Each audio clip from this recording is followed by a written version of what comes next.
Welcome to the many faces of fantasy, of which we have 3 today. Soon to be 4. Soon to be 4. I'm Nick Mamatas. I'm an author and editor. My main editorial work is Japanese fantasy and science fiction in translation for Viz Media, a local publishing/media company. And I'm also a novelist. And we have 3 other panelists here who are going to introduce themselves briefly. And then I'm going to ask them about the faces of fantasy. Hi there, guys. My name is Victoria. I sometimes go by V.E. Schwab, and I am an author of fantasy. I mostly write about the lines between things, between life and death, and good and evil, and hero and villain. And most recently, I'm the author of the Shades of Magic trilogy, which started with A Darker Shade of Magic, and then A Gathering of Shadows, and soon A Conjuring of Light. And it's about a magician who moves between alternate versions of London. I'm Marie Brennan, most recently the author of the Memoirs of Lady Trent, which are a sort of quasi-historical fiction series about a lady adventurer and dragon naturalist traveling around the world to study dragons, which in her setting are not, Smaug and, magical kind of immortal creatures, but rather natural animals with all kinds of fascinating behaviors, and kind of getting into pulp adventure problems along the way. I've also written historical fiction, secondary world fantasy, or historical fantasy, I should say. And I think we'll be getting into some of the differences between those things in a few minutes. Hi, I'm Richard Kadrey, and I write the Sandman Slim, urban fantasy, noir fantasy, whoever is marketing the damn books that day, fantasy. The new Sandman Slim's coming out in June, The Perdition Score, and I've started a new series that just came out about a month ago called The Everything Box, about a magic thief named Coop who isn't as competent as he thinks he is. So... Well, the first question that comes to mind is the question my father asked me when my first book came out, which was, what's wrong with you? Richard? I like the idea of sitting in a room typing for the rest of my life. Marie. Do you want it alphabetically, chronologically? Most important first. Yeah. I have joked many a time, and I think there is some truth to this, that writers are kind of professional sadists because we do, in fact, train our brains to think of all kinds of ideas, including horrible ones, and we reward them for doing this. And after a while, you get to a point where you're in the middle of a book and you wake up in the mornings, yawn, stretch, and the first clear thought in your head is vivisection. And it was an idea for the book I was working on, and it fit, but that's what I've turned my brain into, the kind of thing that wakes me up in the morning with vivisection. I grew up wanting things to be stranger than they were. I was that kid that looked around every corner and behind the curtains and through the doors and thought, wouldn't it be cool if I saw something else instead of what I expected to see? And so I've grown up into a writer that writes things stranger than they are. And there's a reason that most of my books take place in a world that looks much like ours, wherein magic or darkness or a world of the dead, all of these things are just out of reach in a way that is like maybe they're there and you just haven't quite found the way to find them. That's who I've always been as long as I can remember, and so that's just who I've become as a writer. Yeah, I know as a kid I read any number of books that weren't actually fantasy, but tell that to 7-year-old me.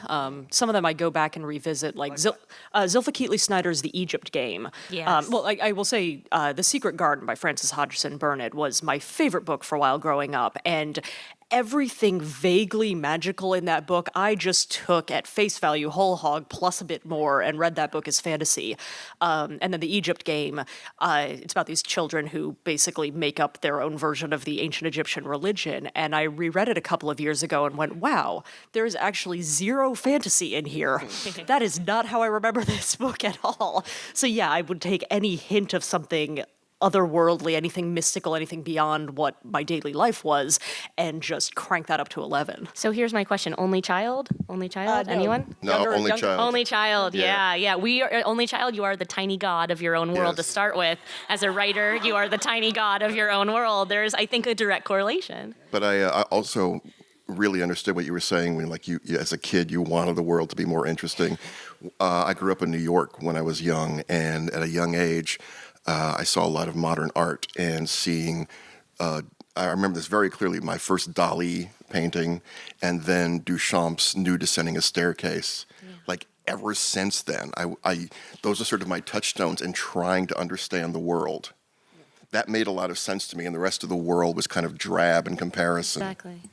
I would say it's not even so much that I wanted the world to be stranger than it seemed to be, as I just kind of didn't make all those distinctions yet, in sort of the ways that kids don't, right?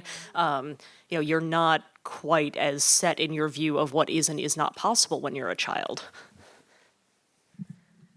Yeah, there's nothing wrong with me. Shall we Anyway. listen? So we have this idea of childhood coming up, and this is a common refrain with when you ask someone who's a fantasist or a science fiction writer, then they say, "Oh, why are you writing fantasy?" "Oh, when I was a kid, I read fantasy," which is universally true. Every kid's read fantasy, but not every writer ends up being a fantasist. So was there a moment when you came back to fantasy after going away to read literary fiction or to be a professional in some field, or were you hardcore, like fantasy was it, and I made my decision at 7, this is going to be me? We'll start with you, because we'll go back and forth like that. Okay. No, actually, I grew up.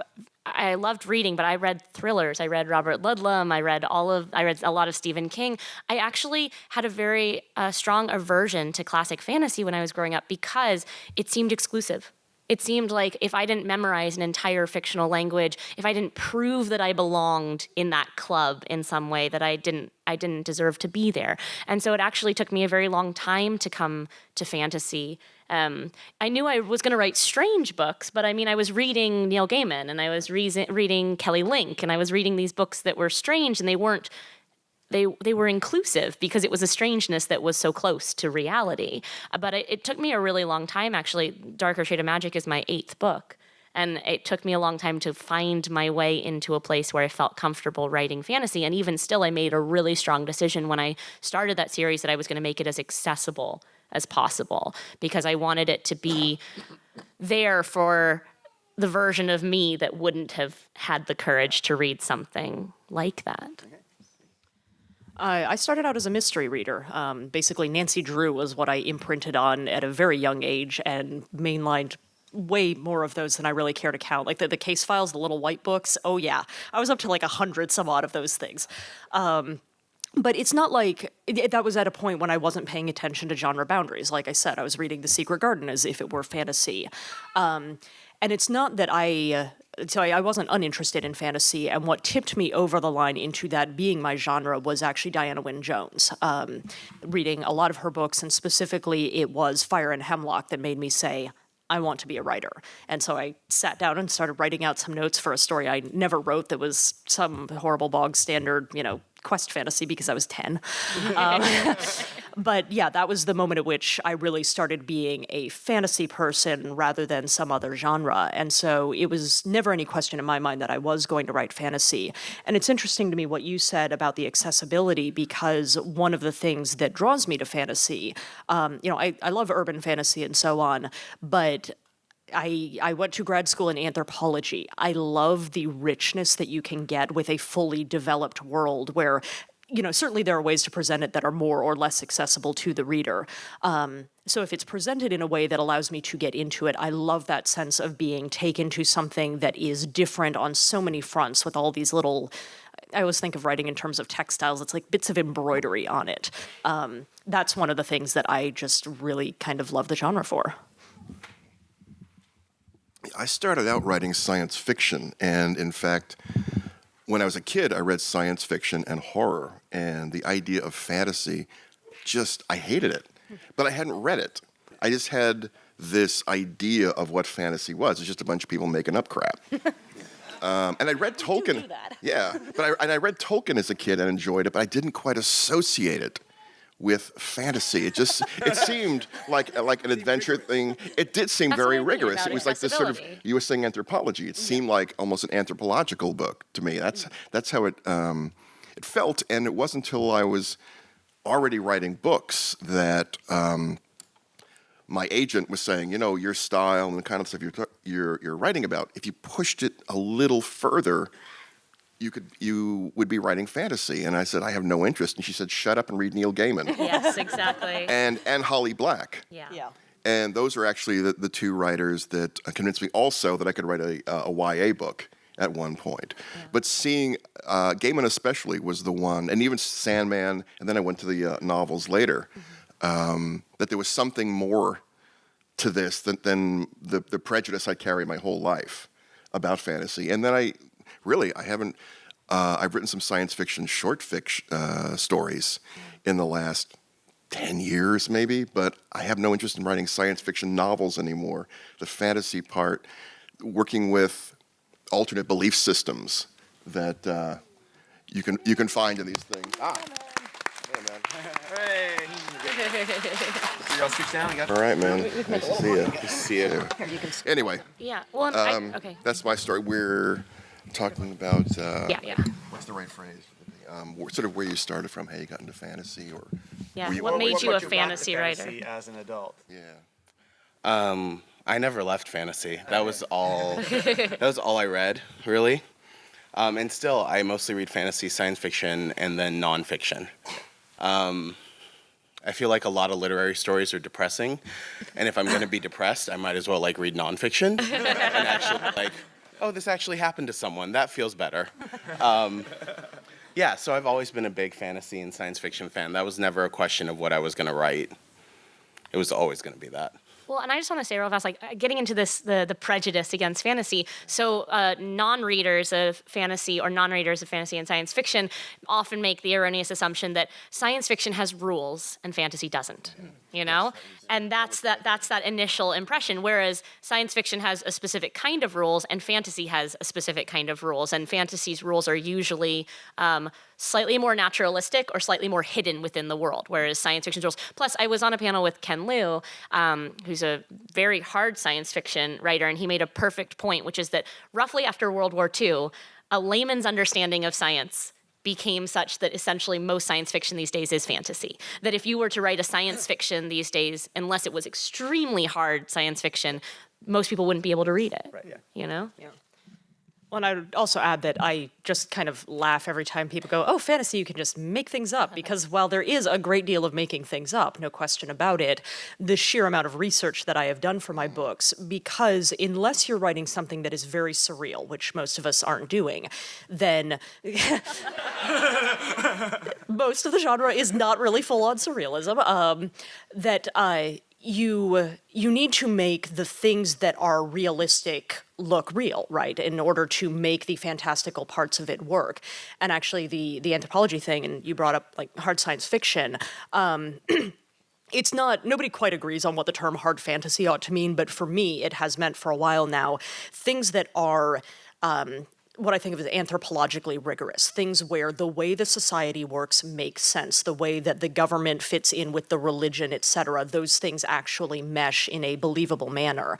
And so it's funny to me that you sort of mentioned Tolkien for this, because while he's great with the mythology and the linguistics, the actual practical workings of Middle-earth are a little fuzzy in many places. Like, what does everybody in Lothlorien eat? Where is the lembas grown, etc. You know. I read it when I was 15. I wasn't thinking Exactly. about the economic neither, systems yet. And neither was I at that age. But there's a great deal of realism that goes into the modern fantasy genre on the whole, and it's the tension between making things feel real so that you can have that belief of maybe things could be like this, with then the layer of, and then this is not real. That brings me to my secret contentious question. Because there's been a controversy in recent years in fantasy about demographic diversity, let's say, in medieval fantasy, and people saying, oh, well, how ridiculous, you have a black person in medieval Europe, when of course you have dragons in medieval Europe. Right. You know, at the very least, a black person can ride a dragon from Africa to Europe, right? That should be the very least thing that could possibly happen. So I guess there is some sort of implicit set of bones that people bring to a book, that's some expectations. So when we look at a Gaiman book, I can summarize every Gaiman book right now. Storytelling is magic, right? Yes, that's pretty much it. So if you want to adopt that, that sounds good to you. You're going to like a Gaiman book. I don't. And otherwise, you have people sort of trying to subvert tropes, but claiming they're not subverting them by saying, well, this is what actually would happen because of the rigorism of realism. My issue is that a lot of medieval fantasy, once you have things like flying carpets and teleportation spells, shouldn't be medieval for very long, because you'd have a lot more trade And someone would say, "Oh, we got magic carpets. Let's make 10,000 of them. Let's get the Silk Road going real quick." And and it would change the rest of the economy. So we're all sort of, I guess we'd say, in the biggest terms, progressive fantasists. We're trying to do new things. And how do you approach those questions in your writing? You can go first, Naman, since you've been so late. Okay. So diversity in my fiction, is that the question? Or just how I dressed? In your fiction and in other people's fiction. So you can slam people now? Oh, well, that's... Also, talk about yourself. That's a good place to be. It's what I do best. So I was never a fan of Tolkien.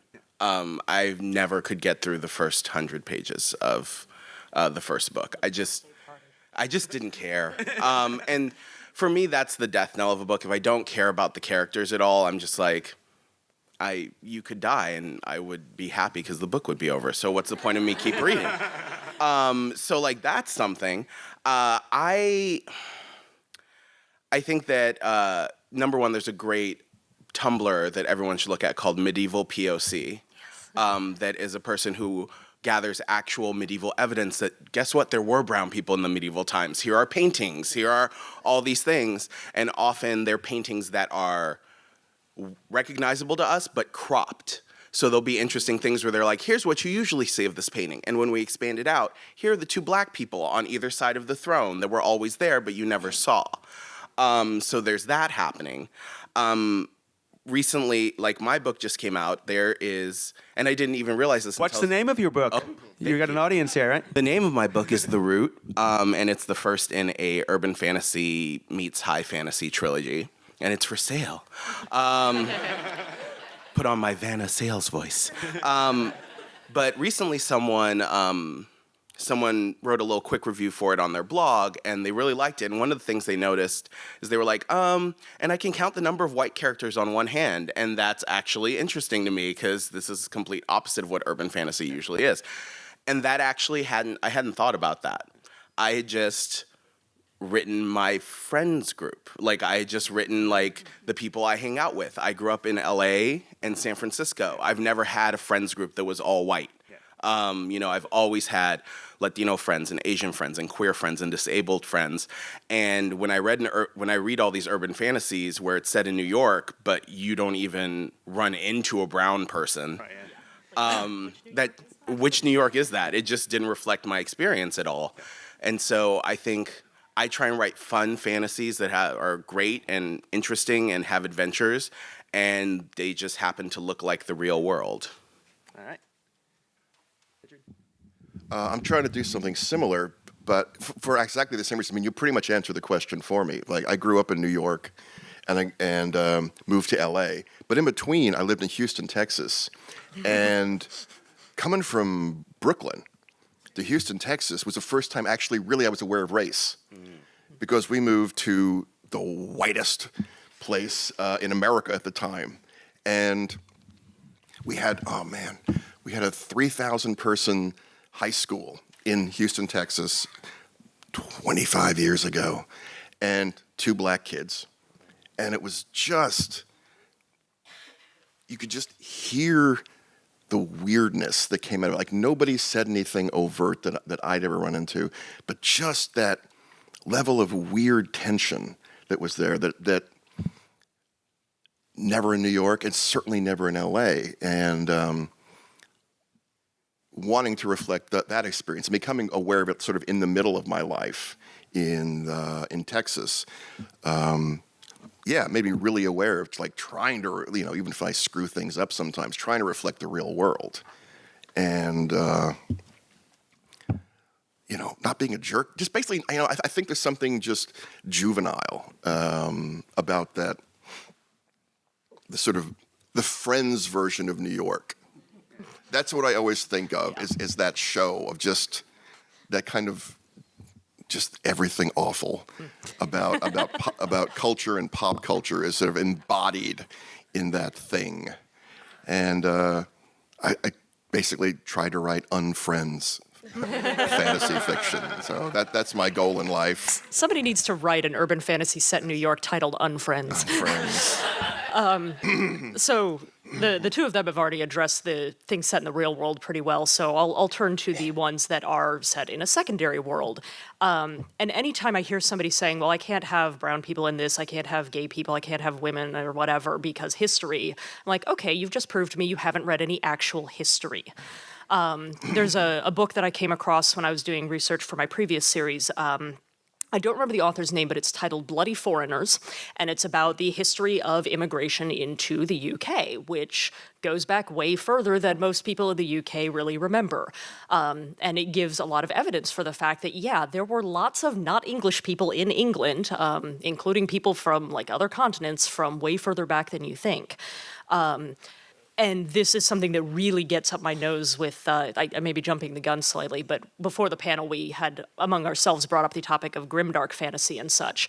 And I get really annoyed by the selective realism of that kind of thing, especially because they like to trumpet the realism as being a selling point of it. You actually can just describe grimdark for people who Okay, so like Game of Thrones is kind of one of the things that got, or rather A Song of Ice and Fire, the book series, was sort of one of the early leading edges of that. And now it's like Joe Abercrombie and people like that, where you've got your very like gritty crapsack kind of world where everything is awful and people betray each other at every turn and there's loving descriptions of filth and so forth.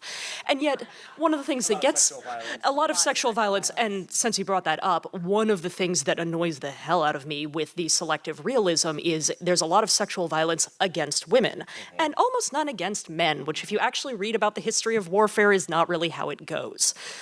So the one-sidedness of that, the fact that like another issue of diversity is showing people with disabilities. If you read actual history, holy crap, people lived with a level of illness and pain and injury that is inconceivable to us today. Like, there's a sense in which if you're writing about somebody in your medieval period who's completely able-bodied, you're writing about a unicorn because, no, really, people were just, their bodies were not in as good shape as ours are for a whole host of reasons. So, you know, on the one hand, I get very annoyed at the people who say, I can't include this because history. I'm like, yeah, go read some actual history.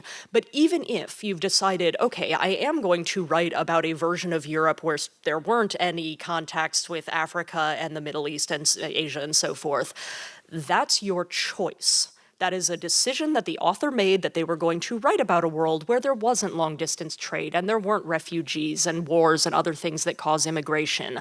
And that is a choice the author can be held responsible for. You don't just get to wave it off and say, well, that's just the way it is because you made it that way. It's very true. That is...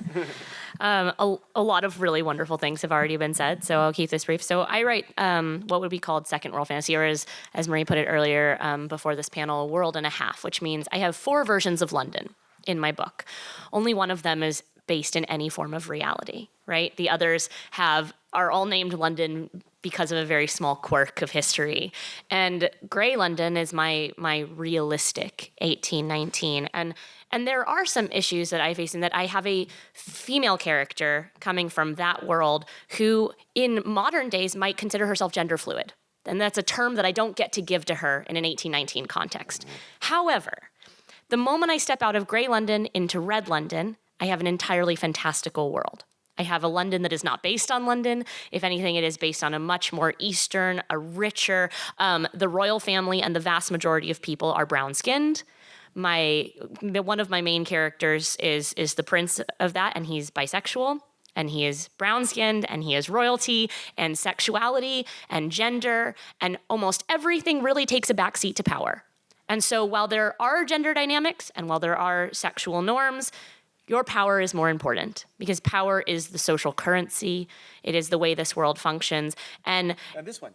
Yeah, it's the way the world functions. And really, for me, I felt like not only you could say I had no excuse to have an absence of diversity, I relished the opportunity to have a presence of diversity. I was creating Red London and White London, for that matter, which is one London further still. And I thought, I have this incredible opportunity to reflect what in many ways is our modern reality and to take it. And I'm appalled by people who do, as Marie says, when they create a world that is entirely their own creation and then they make it narrow. They make it forcibly white. They make it forcibly straight. They make it forcibly all these things that they had no reason except their own personal preference, and for that they should be held accountable. For me, I'm a member of the LGBT community. I am female. I would like to see people in positions of power who are not traditional depictions of fantasy. And so I really relish the opportunity in sculpting these multiple worlds to have multiple visible variations of power. And so, yes, there are worlds in which the people in power are white men, and there are worlds in which the people in power are brown royal families, and there are worlds in which people in power are horrible women, and they're one of the strongest people in my entire series is this gender fluid woman, you know? And so like, and I liked being able to explore that. And I definitely am aware of the fact that I don't just throw everything out the window and be like, there are no norms. There are norms, but the hierarchy gets to shift and the emphasis gets to shift. And you know what? My prince, in a lot of ways, has much more freedom than someone of a lower echelon would to sleep with who he likes and to be with who he likes because he's the prince. And he's held accountable for that in many ways, that he is in love with somebody from a different echelon of society for whom it is not acceptable. You know, and so I do play with that, but I think it's more important to see myself and for other people to see themselves in fantasy as just as important as I think it is for them to see themselves in realistic fiction. You know, we talk about this a lot in publishing right now that you have to be able to see yourself. Everyone should be able to see themselves, you know, and so that I feel like is one of the few moments where I'll talk about authorial responsibility in fiction, is to make sure that more people can see themselves depicted in positions of power. You don't want to be depicted in my books. Okay. But anyway, now we're going to open up the floor to questions. And audience members, pay close attention to these instructions. If you have a question, raise your right hand. If you have a comment that is something that does not end with a question mark, raise your left hand. If you just want to talk about your own book, don't raise either hand. Do we have any questions?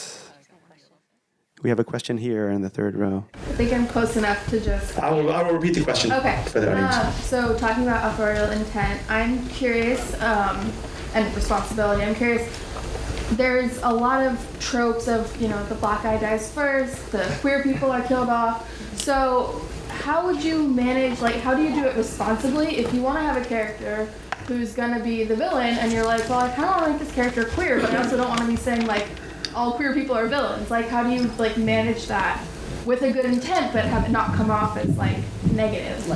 How do you write bad queer people? Namin? I think the way that you write, like, people die in my books. Shit happens. It's not a crap sack world, but it's a world that shit happens in. The point is to not make sure that queer villain is not your only queer character. That's where people get into trouble. Whenever I talk about diversity in books and stuff like that, I'm like, I'm not saying you can't make your villain a woman or queer or of color or disabled or all these things. What I'm saying is that that's the one representation that you have.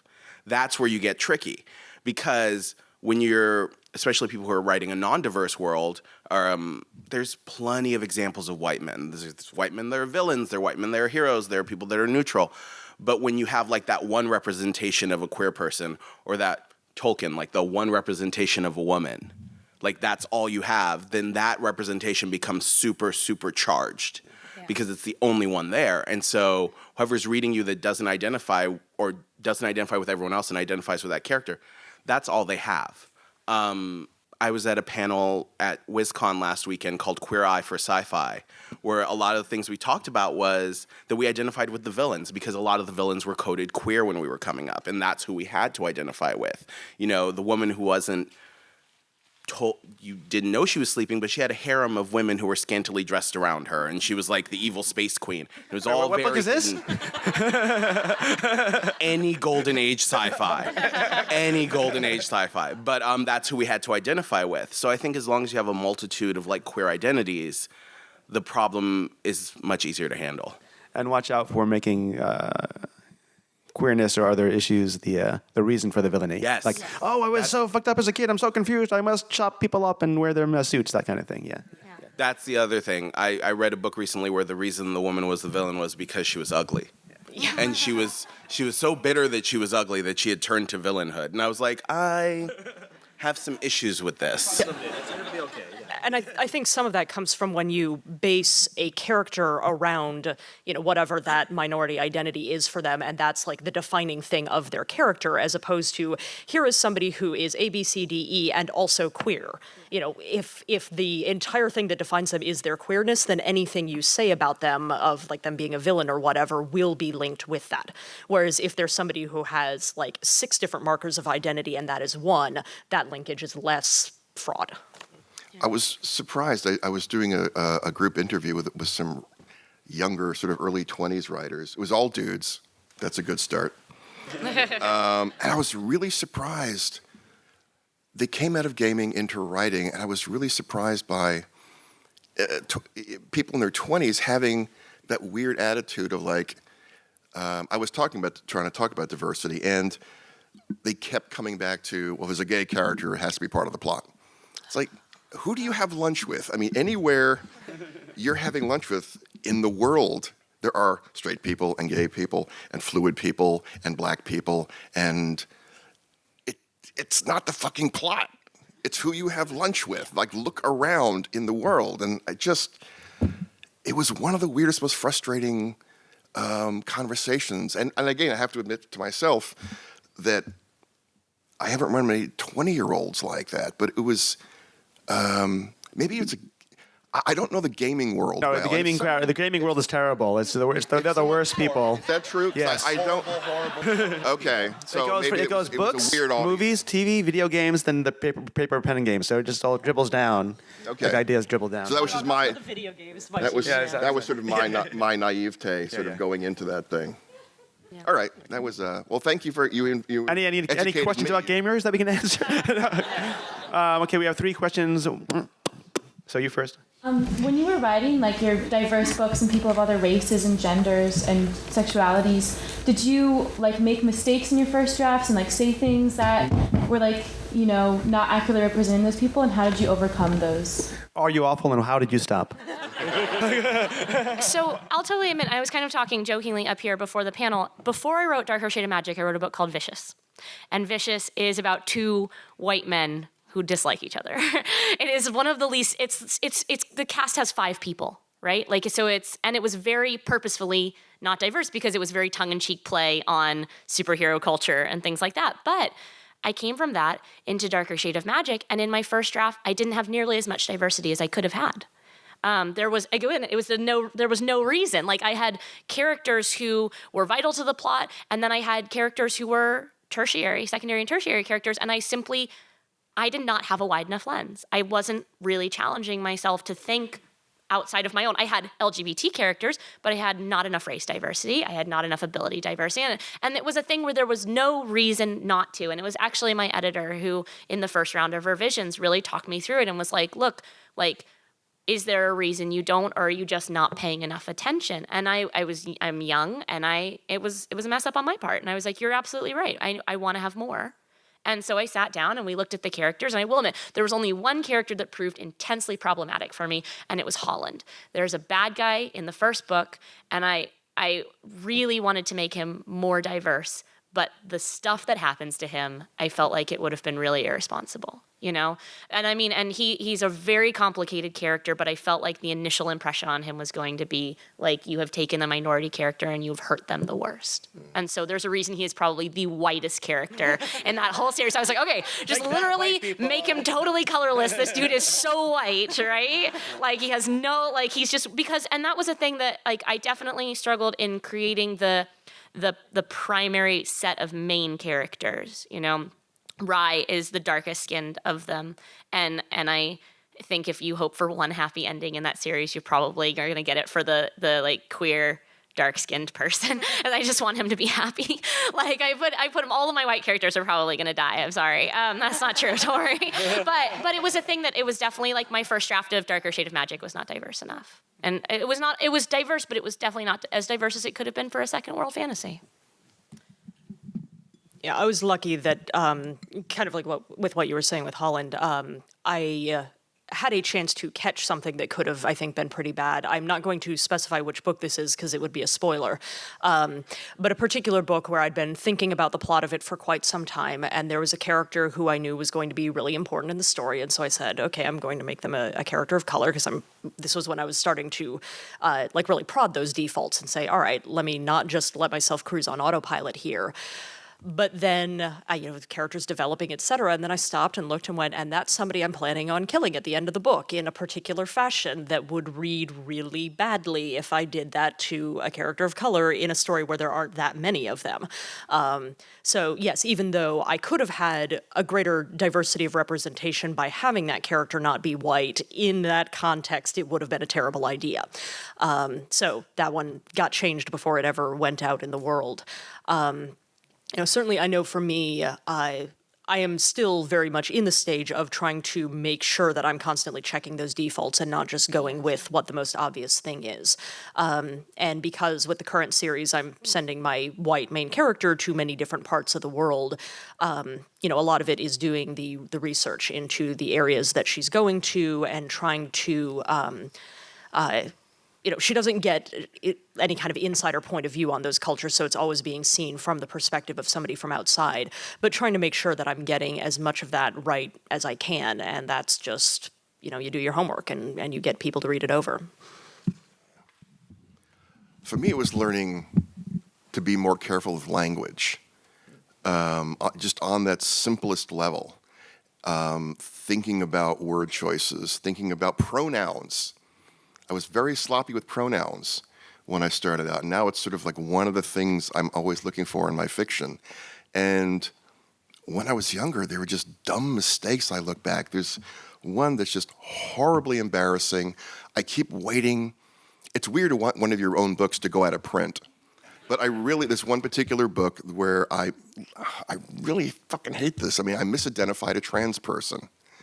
And it bugs the shit out of me. I was able to correct it in the audiobook and to go back and fix it in the ebook. But the print book, it's still there, and it drives me crazy. Lucky print is dead. Exactly. It's one of those things where I become very conscious of trying to get words right and make sure you just don't make dumb mistakes. And it was just youth and just sloppy dumbness of youth, and which I've tried since then to be really, really careful about. I was going to say, do your research, Avi. But the other thing, I said that in public. Damn. I did that on another panel last weekend. I do it when I'm tired. I'm sorry. So there's that, but also sensitivity readers, if you're that worried. Don't just ask your friends of color or your queer friends to read your novel. Pay them. This is emotional labor. If you want someone to go through, the same way you would pay a copy editor, the same way you would pay someone else to go through your book, you want someone, if you're that worried.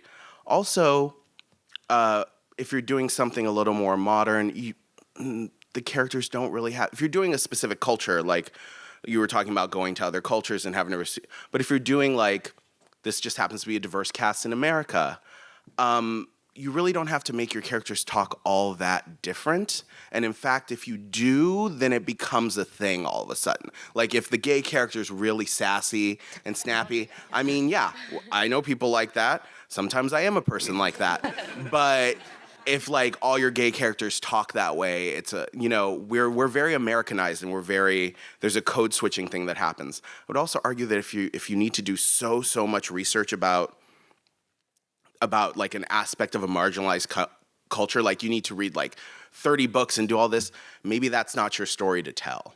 If you need to dive so deeply into this other culture and understand everything about it because you want to write about something that's endemic to that culture, maybe that's just not your story. If I can add just one brief anecdote, not from my own work, but regarding kind of screwing a thing up and fixing it. In the Dragon Age video games, specifically in Inquisition, the most recent one, there is a trans character that during the drafting of the script for it, Patrick Weeks was writing this scene where this trans man and all of his friends are hanging out and chatting, and one of them makes a comment about the guy having to bind his chest. And it was meant to be a, like, oh, they're good friends, like they can talk about this, but it didn't read that way to the people that Patrick Weeks, the writer, handed it off to. And it turned out in that case to be as simple as flipping it around and having Krem, the trans character, saying to his friend, like, man, we'd have a really hard time wrapping your chest, and just having that line be coming from him changed the entire tenor of that situation, because they wanted to have it come out somewhere in this story that this character was trans, because if he flies completely under the radar, then it's not going to register on the player. So they needed some moment where it was going to come out, but having it come out through something that Krem said as a joke, rather than it being something said to Krem as a joke, just made the power balance of that entire exchange very different. So sometimes it's that simple. Just kind of flip around who is the one that drives that moment in the conversation.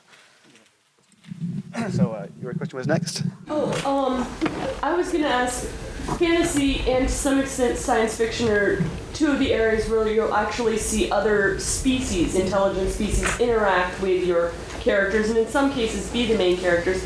And how do you integrate having completely different cultures then interact with characters that are not our typical norm, and bringing them together? And Oh, well, this brings up one of my pet peeves, in that, sure, the question was about other species, like intelligent species, a fictional species in a fantasy or science fiction setting. And since we're talking about issues of diversity, the thing that annoys the hell out of me a lot are aliens or elves, or who are secretly Chinese or secretly Japanese. Yeah, or Jewish too. Yeah. Don't do it. And it's not even like actual Chinese or Japanese people. It's like the TV Chinese or Japanese people. So it's even doubly worse. And I always just found that really horrifying, especially when they do things like win Hugo Awards, which happened not too long ago. So I'll throw that over to the rest of you, especially let's start with the anthropologist. That might be a very good way to start. Start with the expert answer. Yeah, it's when you get the story where, okay, there's diversity because you have the white humans and then you have the elves and dwarves and so on who stand in for other colors of human. No, that is called erasure and dehumanization and so forth. So if you're going to have, there's actually a story that a novel series that I'm kind of making some plans for maybe at some point in the future, and I will be having non-human species in it.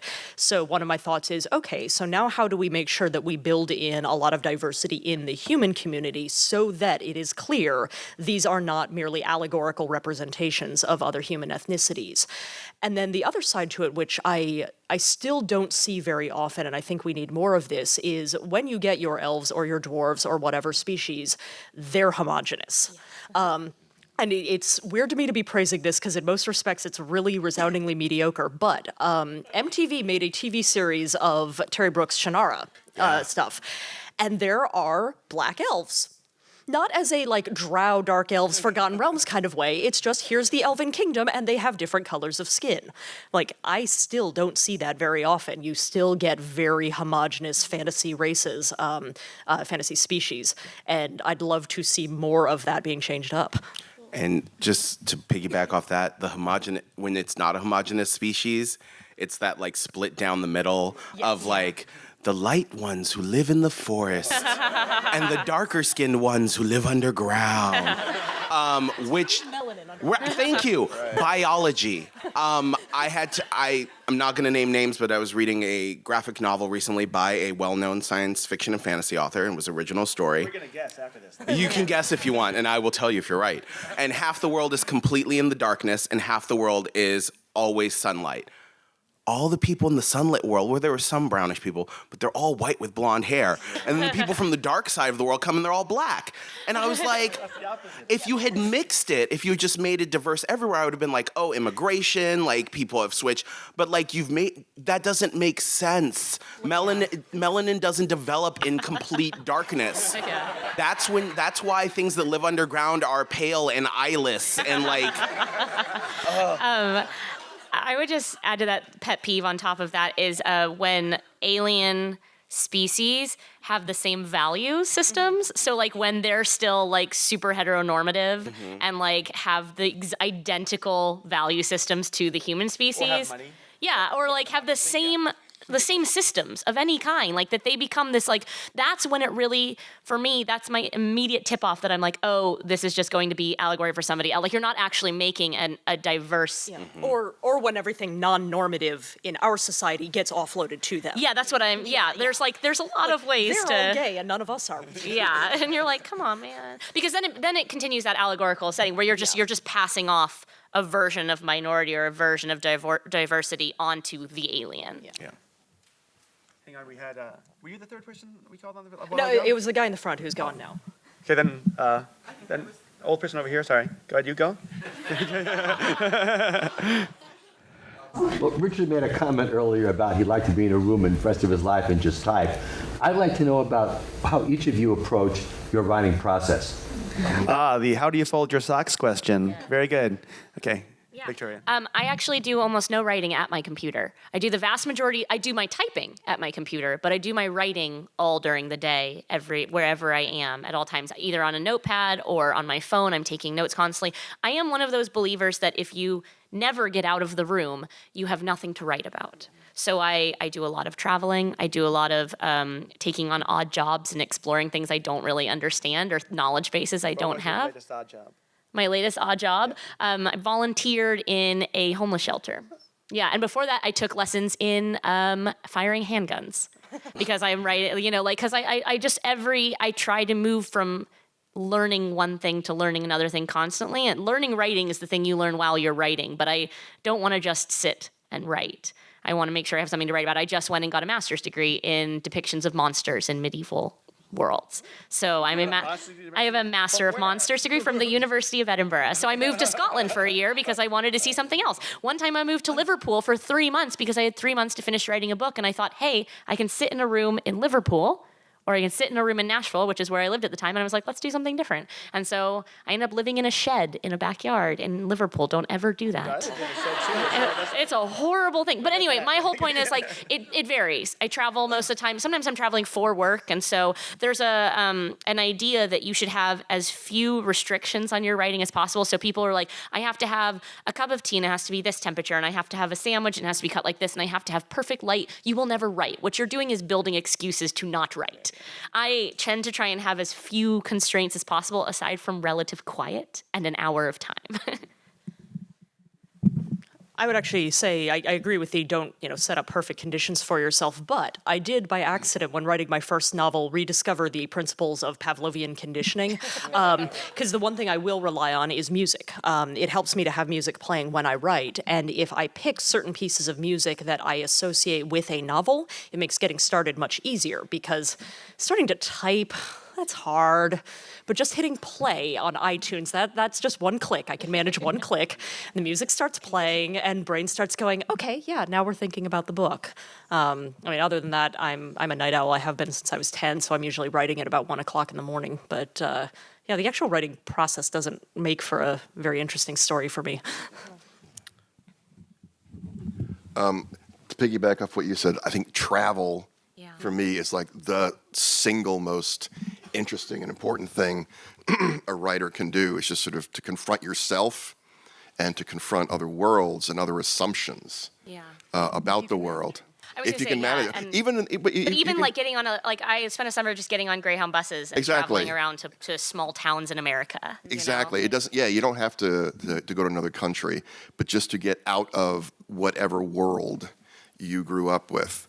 For me, I do a lot of work. It varies between the computer and by hand. I pretty much start all books by hand in a moleskin cahier. And when I start writing, I will switch back and forth from handwritten to the computer. Usually the best thing for me, and I recommend this for any other writer, if you ever get stuck, change your writing method. That's the best thing in the world that's helped me. So if I'm on the computer and I get stuck, go to pen and paper. You're on pen and paper and things are slowing down, go to the computer. And then I'll do a lot of voice recognition. The notes from the notebook I'll speak into the computer, and that's kind of nice too because I get to edit as I go along. So it's not a first draft; it's sort of first and a half. And yeah, it's pretty simple. Beyond that, So I'm constrained by debt and poverty. I mean, it's real. I work 5 days a week, 8 hours a day, and I have 2 and 2.5 hours commute on top of that each day. So when I get home, I'm exhausted. So working towards being able to do a lot and travel and do all these things is like totally a dream of mine. Right now, I have to have a specific, I'm under deadline. I used to write everything out longhand and then type it up because, like, when I typed it up, I edited it. It felt like a great process. I simply don't have the time to do that anymore if I want to get writing done. I'm sad about that because I think that it's helpful to have these longer processes, but I just don't have the time or energy or space to do that right now. So I basically come home, I set aside maybe 3 hours. I write for an hour. Music is really important to me. My first book is dedicated to Beyonce. And people laugh when I say that, but I'm like, that music actually helped me get through like 14-hour editing days because Beyonce believes that she can do anything. And so if you start to believe it too, you're like, you start to believe it too, and you're like, I can totally do this for 14 hours straight. Like, I'm good. She believes in me, I believe in me. And so the same way certain books have certain music attached to it that helps me write. The second book in the trilogy I'm writing right now is I'm listening to a lot of Kehlani, who's like a local Oakland performer. And I do a reward system. There's the music, but then like for an hour of writing, I get to go watch like an episode of Steven Universe or an episode of Grace and Frankie or whatever TV show like I'm into at that moment. I get to reward myself for an hour of writing with like an episode of TV, and then I go back and do another hour and trade off until the screen starts to blur, and then I go to bed. I use rewards the exact same way. Like I will binge watch it. I'm non Penny Dreadful right now, and I will binge watch it. Like with it, it's the thing that gets you through those really long deadline days. Yeah. Totally, and it's like you're working hard, and you're like, I can't write one more sentence. You're like, but if I just keep going for 10 minutes. Yeah. The new episode of like whatever is waiting for me, and that will rejuvenate me. In terms of music, it's interesting you mentioned Beyonce. I listen to a lot of music, but nothing with lyrics. Yeah.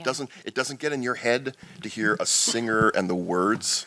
No, I actually have the opposite problem. Like I love a lot of instrumental music. I have a whole playlist that is and I'm gonna forget her name. Very famous Vietnamese violinist. She's one of my favorites. What? Vanessa Mae, yes. I have a whole playlist that's not like 7 hours of Vanessa Mae. And so sometimes I'll listen to that, but the lyrics actually help me because, I'll be going along for 25 minutes writing, and all of a sudden, like, Freedom by Beyonce will come on, and it'll be like, the lyric that'll, like, scream out to me is like, you don't quit, and like, a winner doesn't quit on themselves. And all of a sudden I'm like, you're right, and then I just go back in. Like, it's very easy. I have that sort of weird attention split thing where as a teenager I would watch TV, read a book, and write all I'd have all three going at once. And I was like, I've already seen this episode. I don't need to pay that much attention, but it's like background noise. Yeah. And then I'm doing these two things, and no one else could understand me, but splitting my attention actually lets me focus more. See, the only time I can do songs with lyrics is if I've literally listened to it 115 times on repeat, so it becomes background music. My favorite thing besides classical, because classical is really great for editing, it keeps me calm, but for writing, I do video game soundtracks. Like Bastion is one of the best video games that it's like A Darker Shade of Magic is essentially like you could read it while playing Bastion's soundtrack in the background, and it works perfectly they've got the highs and lows in a way that on a shorter time frame than a symphony does. Oh, yeah. I've got a huge collection of film scores because, no lyrics. I do listen to some things with lyrics, but they have to fit what I am writing in a way that it's hard for me to find good matches. But also that film scores are made to tell a story. And so they have moods to them in a way that I'll have my creepy playlist for a book. I'll have my battle playlist for the book. And so I switch between them as I'm going. And I actually end up making like novel soundtracks at the end. I put together like a mix CD effectively that is, now I'm going to pick out things, for this book that ends up being, I don't outline, but I sort of make a musical outline of the book and then I revise and it helps. This one other thing I forgot to mention that I do is I usually have a movie running on a monitor with the sound off. Just because I have those moments when I stop, and if I look up, Not in the mic. if I look up from that silent film playing, it's just this bit of visual stimulation that keeps me, it keeps the creative thing going. And the film can be anything from Godzilla to Werkmeister Harmonies by, Bellatar. I mean, any of that range. I had Earth versus the Flying Saucers on the other night, and my cat was trying to eat all the aliens, which was an interesting kind of stimulation in itself. Yeah. But having that weird little bit of something visual going on. And I'll have that sometimes, and I'll have the music going, just to sort of, it keeps the synapses firing for me. So the important issue for a process is that everyone's process is somewhat different because it doesn't matter. Yeah. So, and it gets a book done and it gets a publishable book done, whether it makes you feel good or bad, is not, because people often want to feel good. Yeah, of course. And so they write in some method that makes them feel good and the stuff is terrible. Or they want to feel bad. They want to feel punished by the world. Well, It's the two kinds of narcissism. And this is like a perfect example of this is like I write a lot of books, and so a lot of people assume I'm an extremely fast writer. I am not. I'm a very slow writer who writes every day. And I have friends who will write 1 day a week because that's what they have, or that's just how their brains work, and they'll write 10,000 words in that one day. And I'll write 1,000 words or 1,500 words every single day. So there is no right way to do this, and both of our books will hit shelves. And I'll be like, damn you, because you wrote 52 days of the year, and I wrote 365 days of the year. Exactly, but it's what they do. It's whatever works. And just to give another example of how arbitrary it is, I do a lot of mental manipulation. And I've done it with all facets of my life. So I'm one of the people who can fall asleep anywhere instantly. I can do it right now if you wanted me to. Because I've trained myself to do it. And I've trained myself to enter like a writing mode. Partially just from my background, which is writing term papers for college kids for years. And I'd write 6-7 papers a day. So things that weren't writing 6-7 papers a day, I would have half an hour. So I didn't have any time to, do anything other than say, okay, now it's time to go. And just do it. And I just contemplate, mentally compose a first sentence, find the voice of the character, and then go on forward. In fact, a lot of my stuff is in the first person because of that. Other thing I do, you can find this on YouTube. I don't know if anybody knows. Probably some of you do. It's a phenomenon called ASMR, right? And I do that. So you listen to music, I listen to people doing this. And some people like it, some people are driven crazy by it, right, Naaman? Yeah?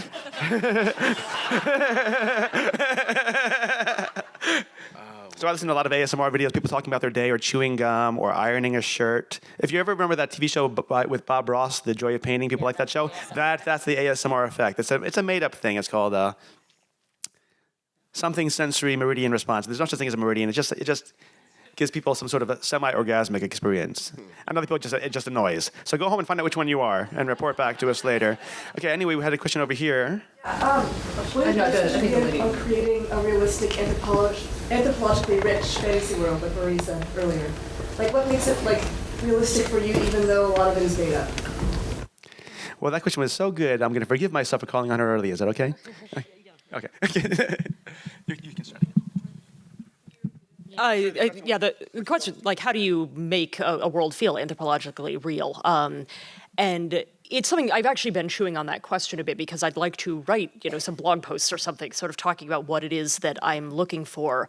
But it's a thing that's hard to break apart, in part because of the way that anthropology is, as an academic field, a thing that encompasses many other fields within it. And it's about how those things fit together. So the only actual concrete advice I can really give is to read lots of stuff about real places in the world and think about how those things fit together.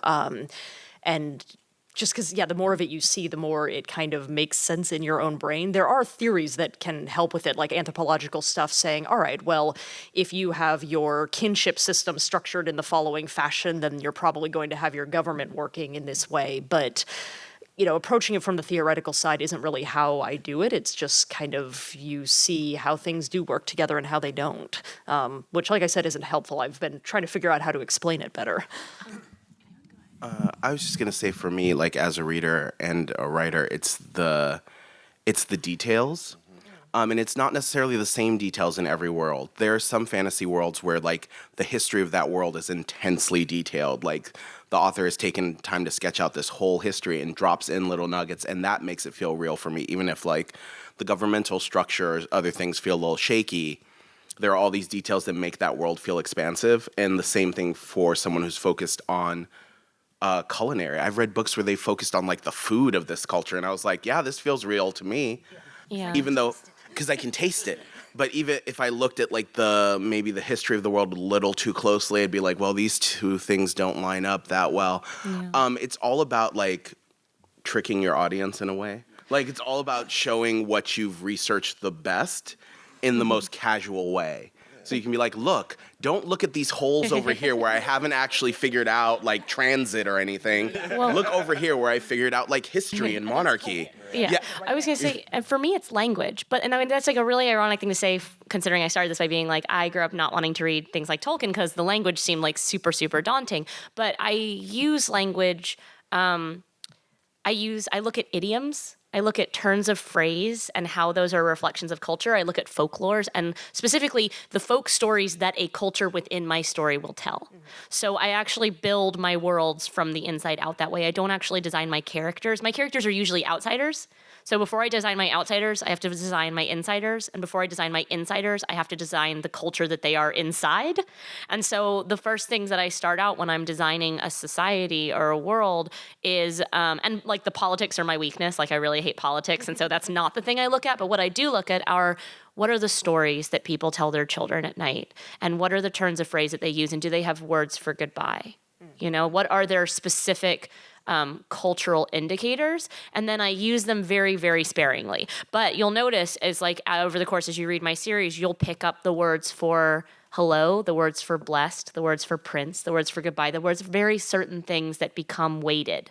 And they become, what's fun is that I have a character who was born in that world and knows that language intimately, and I have a character who has just been dropped in that world and doesn't know that language. And so as she's learning that language, the reader learns those relevant pieces as well. And so I think that for me has been a way to really flesh out a world and make it seem whole. That's the Sherlock Holmes method, which is actually really good. Give them a dumber sidekick that like everything needs to be explained to.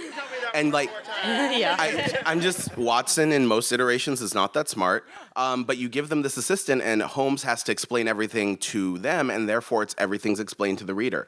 A lot of fantasy and sci-fi authors use that to like great effect. You're like, new person in this world, someone has to explain everything to them, and that way the reader gets fed it as well. Or no one does. Or no one does. You have to figure it out in what ways are relevant to them. And I will add that, because I was talking about things making a coherent whole, nobody is going to describe everything in the world, right? No story is going to hit every aspect of that society. So you can elide the ones that aren't really relevant to your story, which are probably the ones that you don't really care about. And then the flip side of that then is, I will say one of the things that for me brings it to life is what I've started thinking of as gratuitous world building, except I don't mean that in the negative sense that you usually think. I started noticing this because of Sarah Manette's Doctrine of Labyrinth series. One of her narrators, Mildmay, loves stories. And so Mildmay's narration is just filled with references to historical figures and like, oh, his friend the actress is putting on such and such of a play, which isn't really his favorite play by this particular playwright. And now, Monette, if you ask her, like, about, oh, what about that historical figure? She will tell you all about them because that's how her brain works.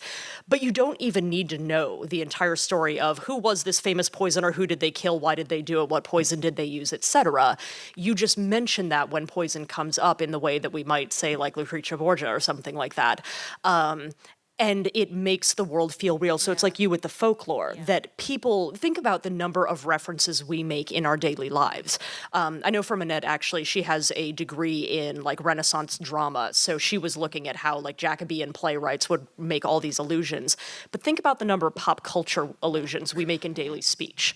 And then think about the fact that your characters would have their own things that they're going to reference. I was on a panel 2 days ago with Brennan Sanderson, and he said this too. Is he said that shallow begets deep, right? So you don't actually. So you as the writer have like 10 pages of world building to every one page that ever gets on. So you understand the deep world building. But for your reader, you do the shallow world building, which are these references to larger concepts that you don't actually need to have on page. What you need to have is that insider knowledge for your character that would make an offhand reference the same way we would about Beyonce. Yeah. You know? Right. Do you find yourself, there's some stuff in the Sandman Slim novels, because I have a lot of deep background stuff that can't go in the novel, because it'll just crash the story. Yeah. So my cheat for that is I'm starting to write side stories about single characters. So I have a character named Candy in the stories who isn't human. She's called a Jade, and I wanted to write something scarier than a vampire. She functions similar to a vampire, but the Jades are sort of more spidery, and so they don't drink your blood. They sort of dissolve you on the inside and do that. But there's a whole culture around the Jades, like why they're called Jades, and I've never been able to get it in the books, so Candy's getting her own story. You hold the backstory. Just so I can have her with other Jades and have some of that background come out. Dan Wells wrote an entire, like, all of his backstory for his monster in his serial killer series, in his Dan Cleaver series, and none of it ever made it on the page, but his editor was simply like, figure out your monster. And that material that he wrote for his backstory became the entire inspiration for the second trilogy that is now like halfway through at Tor. It's like, you don't know. One thing to keep in mind is that we don't know how our world works. We have suspicions. We have alternative theories. You know, you can be a libertarian or a Marxist. You can have different sociological theories, anthropological theories. We don't actually know. So often my issue is because my background is political economy. When I read a fantasy novel, I'm like, no. Clearly, where's the class struggle here? That makes no fucking sense. You know, that kind of thing. So you're not going to satisfy every reader anyway, because they're going to come in with their own contingent suppositions about how worlds actually work. And my own books are all about people trying to figure out how their own world works and failing. My latest novel is a zombie novel called The Last Weekend. They're trying to figure out where the zombies came from. They find a pretty good reason at the end, but the guy's like, wait a minute, that's still full of holes. We don't really understand. And that's sort of the thing that I deal with, like the failures of world building. Yeah. I was gonna say. Oh, go ahead. I was just gonna say. Also, when we talk about like knowing your world, doesn't mean you have to have like a spiral notebook filled with all these details. Often there are things about your world you just know in your head. You're like, well, of course, that's you're like, that's how it works. Of course, I've never written it down. And after publishing a book, I will never judge George R.R. Martin for forgetting his characters again. Because it is hard to be like, did I mention this character already? Because in my world, in my head, they're intricate, but it's all, you keep it in your head and it's fine. You don't have to write, because often I find if you write like full notebooks, you get distracted with world building and never actually get to it. It becomes cat waxing. I'm completely the opposite. I have a Bible for every big project, simply because who did I kill? Yeah. In is the that person last still book, alive? what's that guy's? What was the nickname for that one character? I just wanted to say on the topic of people being wrong about things in the story, one of my huge pet peeves is this monster is attacking us. Well, according to this book, and that book is exactly right. And it tells you everything you need to know about it, and there's never anything wrong in it. I'm like, no, that's... The instructions aren't right. Yeah, exactly, yeah. So I much prefer those layers. And I'll bring up the Dragon Age video games again. They've done a really nice job with the information you get fed in the game is coming from people in that world. It is not word of God from the designers. So you learn things, and then later on something comes along and goes, no, actually, that thing you thought was true, that was just what they believed was true. Doesn't mean it's actually right. So we have got 5 minutes left, so now it's time for comments, not questions. She's been waiting for Oh, you've been waiting for waiting long? for me. Okay, Yeah. then we can't answer it, though. So you can ask a question, but not going to answer it. Okay, so what's the question? I feel bad. I feel there's a lot of pressure on this question, and really, I'm curious, since you're all fantasy authors. I had the experience of looking for Victoria's book, A Darker Shade of Magic, and couldn't find it. I was frustrated, but I was in the YA section, and it wasn't there. And I'm wondering, I mean, there seems to be such a... Did you find it in the adult section? I found it in the sci-fi fantasy section. It didn't even occur to me, though, until the bookseller. Thank God I wasn't in my hometown of Fremont, where we have no bookstores. But do you feel that it's a limitation how much pressure there is to categorize and say it's fantasy, it's high fantasy, it's sci-fi, versus just saying kind of like fiction, nonfiction, or do you like having a box that you sit in and it makes it easier for people? Is capitalism bad, or are you a sucker? Go on. I don't mind it. I write for children, I write for teens, I write for adults. If by that you mean I have specific places on bookshelves, I write for my readers. And sometimes my readers are children, sometimes my readers are teens, sometimes my readers are adults. I kind of just count on them to find the book in the end. And I don't care. I don't have any influence over where it goes on a shelf. My allegiance is just to the readership, whatever age they are. Yeah, I mean, I think there's sort of a balance point, because I think having no boxes at all isn't helpful. Like, I don't want to wade through 12 books on some middle-aged professor having an adulterous affair with his student to find the books that I actually want to read, because that's a trope I just have zero time for. But I mean, I like the fact that we shelve science fiction and fantasy together, because a lot of us read both of them. It would drive me mad if they started to break it up into, here are the epic fantasy shelves, here are the urban fantasy shelves. That would be terrible. But as long as we're not physically putting things in different locations at that final level, it doesn't bother me. I know there are people who use like different pen names for different subgenres of fantasy they write, and I would not personally want to do that, because I don't see a sharp division between the different series that I've written. I want my readership to follow me through them. And I think it does help that as, we do still have the thing in physical bookstores, there is a shelf the book will be on. They probably don't shelve it in multiple places. But we're discovering a lot of things through other methods besides walking down the rows in the bookstore. So when you get to like tagging systems on Goodreads and places like that, then it's not discrete boxes things go into, so it doesn't matter how many labels you put on a thing, right? I get a little frustrated sometimes, almost the opposite, in which you think there's a lot of rigor in sort of labeling different books and different kinds of books in this, and it's just a mess. And people call my stuff urban fantasy, noir fantasy, and then I get lumped in with horror. And it's like, just fucking choose something, man. Just put me somewhere. And that really annoys the hell out of me. That's the only sort of genre thing. It's just how it's made up on the fly all the time, often by a reviewer. Yeah. And that gets really tiresome to me. As someone who works in publishing, I'll tell you there are bisect numbers for every set of codes, and they're ever-increasing numbers, and you get to pick out 2 or 3 of them. That then goes to salespeople who don't read, who literally do not read books at all. And they're like, oh, what, is this like Neil Gaiman? I'm like, sure it is. Sure, fuck it, yeah, definitely. It's like Neil Gaiman, absolutely. If you liked Eat, Pray, Love, you're going to love Geek Love. That's what I say to people. And then it goes to the bookstores, and unlike people like Naaman, who looks at a good bookstore and reads, a lot of people work at bookstores may as well be working at CVS. It may as well be Pop-Tarts and toilet paper, as far as they're concerned. They don't know what the hell they're doing either. So a lot of these things seem purposeful, but are actually incredibly just a series of accidents. And if you can find anything in the bookstore, you're doing a really good job at all. Yeah, some things come in tagged really oddly, where I'm like, this is in mystery, but it's about a comet hitting the Earth, and the last policeman was tagged like mystery for a long time, and I was like, no, science fiction, and then it finally started to sell. So I think that those boxes are helpful for people finding what they want. They can be unhelpful. I hate a bookstore where I'm shelved on like the black author shelf. There are certain subgenres that are used just to like divide. And I like to mix my genres. There's a book I'm writing that probably won't come out for like 7 years. That's a mashup of Alice in Wonderland and John Carter of Mars. That I call Alice of Mars. It's about a young Asian woman who's taken to Mars because all Alices eventually are taken there. And so like... Any Alices in the house? I was like, I don't know how that's gonna...